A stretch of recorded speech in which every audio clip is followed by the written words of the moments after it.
你可使用 Xpeng 應用程序為座駕解鎖，然後按啟動鎖匙。你亦可使用實體車匙為座駕解鎖。MPV X9 座椅設有12項調節，可按需要調校。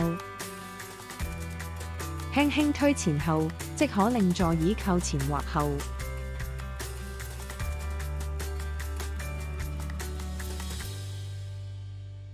輕輕推上或下，即可令座椅升高或降低。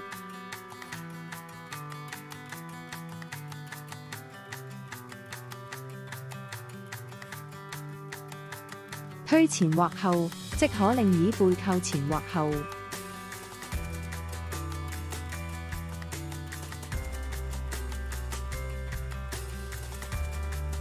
你可在圓盤按鈕中自由調校角度。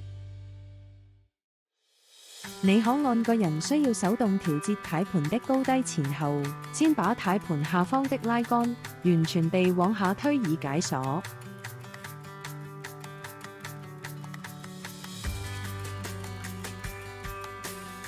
完成後，將拉桿往上接回原位，拉動軚盤檢查並確認已鎖定。